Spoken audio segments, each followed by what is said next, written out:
مسلمانانو قرآن دی خدای کتاب ده رسول الله صلی الله علیه وسلم باندې نازل شوی واسطه او سفیر پکې حضرت جبرئیل علیه السلام چې تمام آسمانونو کې لوی مقام په فرشتو کې لري الله د جبرئیل علیه السلام په واسطه باندې نازل کړی مسلمانانو ورونو قرآن درې واره نازل شوی علماو کې مشهور ده چې دوه واره نازل ده تحقیق دا چې قرآن درې واره نازل شوی یو واره رب ذوالجلال د خپل دربار نه لوح محفوظ ته کیفیت باندې الله ته علم ده دویم واره 10 سپاره قرآن رب ذوالجلال د لوح محفوظ نه اسمان دنیا ته را نازل کړ رمضان میاشت او شپه د قدر و ان انزلناه فی لیلة القدر دریم واره رب ذوالجلال د اسمان دنیا نه د رسول الله صلی الله علیه وسلم مبارک سینې ته چې الله قرآن رسولی ده درویش کاله تکمیل د قرآن په درویشتو کالو کې الله د رسول الله سینې ته مسلمانانو ورونو زمون قرآن چې دنیا ته نو راغلی رب ذوالجلال دنیا ته د قرآن نه مخته 103 کتاب را لېږلي دي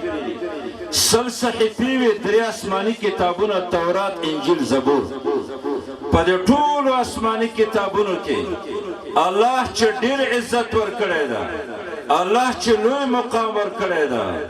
چې لوی امتیاز او فضیلت ورکړی هغه زموږ ستاسو نظام هغه زموږ ستاسو آسماني آیین چې قرآن ده مسلمانانو د قرآن کریم ډېر خصوصیات دي مسلمانانو قرآن کریم په تمامو آسماني کتابونو کې واحد کتاب چې رب ذوالجلال وعده د حفاظت کړی ده واحد کتاب په تمامو آسماني کتابونو کې مسلمانانو قرآن ده یو خبره درته وکړم دا قرآن خدای نازل کړی ده خدای سات پرزو داسې یو وخت پرزو چې بالکل دنیا کې یو مسلمان نشته ده داسې وخت پرزو چې دنیا کې یو داسې سړی نشته ده چې قرآن باندې غیرت وکړي او کافرانې ګستاخي وکړي او قرآن باندې غیرتي راجع شي بیا هم دا قرآن محفوظ وي بیا هم دا قرآن ساتل شوی وي بیا هم دا قرآن نظام روان وي رب ذوالجلال د قرآن په باره کې وعده د حفاظت کړي انا نحن نزلنا الذکر وانا له لحافظون رب ذوالجلال وایي په تحقیق سره قرآن الله وایي ما نازل کړی ده مونږ د قرآن حفاظت کوو الله وایي قرآن به مونږ ساتو که دنیا کې یو مسلمان یو طالب او مجاهد په قرآن باندې غیرت ونکړي رب ذوالجلال به د دې قرآن حفاظت په آسماني مخلوق باندې هم کوي الله به د دې قرآن حفاظت په ځناورو باندې کړی هم ده کوي به رب ذوالجلال به په مرغانو هم ساتي الله به په غارونو کې په میږیانو هم ساتي الله به دریابونو کې مایانو باندې هم ساتي قرآن کې مسلمانانو دوه شیان دي یو الفاظ دي چې د حافظانو یاد کړل یوه معنا ده چې قرآن کریم علما په مساجدو کې بیانوي رب ذوالجلال زمونږ د کائناتو خدای د دواړو حفاظت کړی ده الله دنیا کې د لفظ د حفاظت دپاره د قرآن کریم د الفاظو د حفاظت دپاره دنیا کې حافظان پیدا کړل په لسګونو حافظان نن فارغېږي په لسګونو حافظان هر کال فارغېږي رب ذوالجلال د قرآن کریم د الفاظو د حفاظت دپاره الله د حافظانو سینې پیدا کړي دي او د قرآن کریم د معنی د حفاظت دپاره الله دنیا کې علماء کرام پیدا کړي قرآن لفظنا محفوظ کتاب ده قرآن مسلمانانو معنی محفوظ کتاب ده یو قدرت دنیا کې نشي کولی چې د قرآن الفاظ ختم کړي د قرآن معنی ختم بهرحال مسلمانانو ورونو د قرآن کریم په ټولو آسماني کتابونو کې ډېر خصوصیات دي ټول نه بیانېږي نه بیانولی شو یو خصوصیت یې ذکر کوم درته او بیا تقریر بس کوم مسلمانانو قرآن انقلابي کتاب دی قسم بالله را سره وی منئ منلی مم ده او ځانم در باندې مني قرآن تاسو باندې مونږ تاسو باندې ځانم مني منلی هم در باندې قرآن انقلابي کتاب ده قرآن وہ کتاب ہے جو درس انقلاب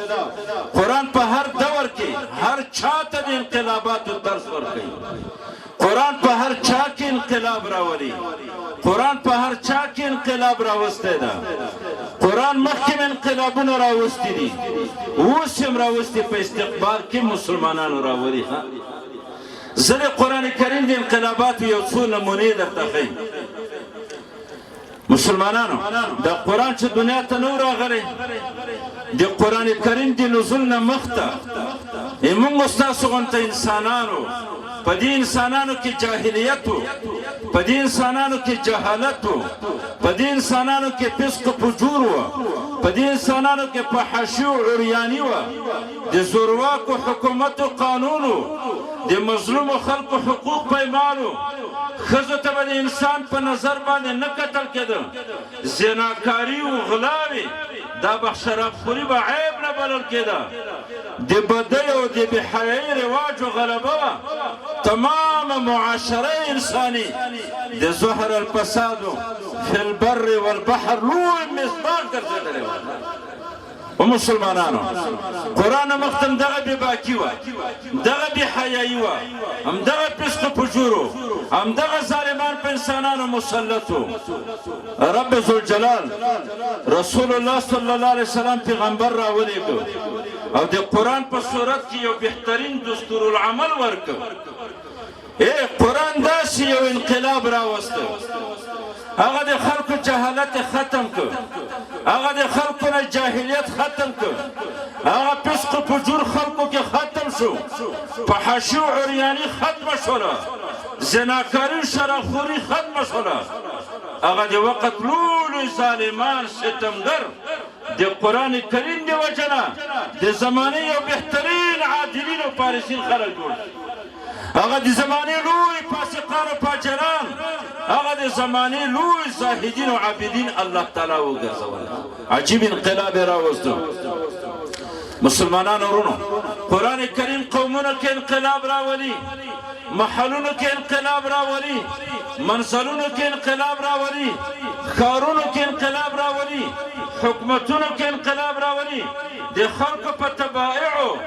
سوچونو فکرونو کې انقلاب قرآن راوسته و مسلمانانو ابو بکر و عمر چشول ای خاونده ابو بکر و عمر چشول ای خاونده چې جدا کړي مسلمان و کافران چې جدا کړي مسلمان و کافران راشه چشم ای زموج علی حیدره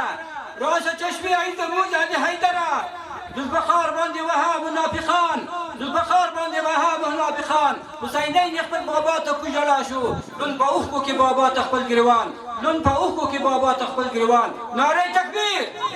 نعره تکبیر نعره تکبیر مسلمانان ورونو قرآن په قومونو کې من انقلاب راوستی د راولي قرآن افرادو کې من انقلاب راوستی د راولي قرآن اجتماعی انقلاب راوستونکی کتاب ده قرآن کریم انفرادی انقلاب راولي و مسلمانانو دا صحابه کرام رضی الله عنهم اجمعین تاسو هر وخت کې نوم اورئ دا صحابه کرام د رسول الله نه وروسته د جامعې بهترین خلک دي قسم بالله الله الله فی اصحابي لا تتخذوهم من بعد غرضا رسول الله فرمایي د خدای نه وډار شئ د خدای نه وډار شئ زما د صحابه کرامو په باره کې بدې خبرې مه کوئ د اقوالو قبیحو لپاره هدف و نشانه مه ګرځوئ دا صحابه د قرآن نه مخته صحابه نو دا صحابه د قرآن د تعلق نه مخته کرام نو دا صحابه کرام د قرآن د نزول نه مخته دا د وقت بدماشان خلکو دا لوفران خلکو دوی حلال و حرام نه پیژندل کله چې قرآن را نازل شو مسلمانانو قرآن دنیا ته راغی د صحابه کرامو رضی الله عنهم اجمعین تعلق د قرآن سره پیدا شو الله هغه د وقت لوفران خلک هغه د زمانه بدماشان خلک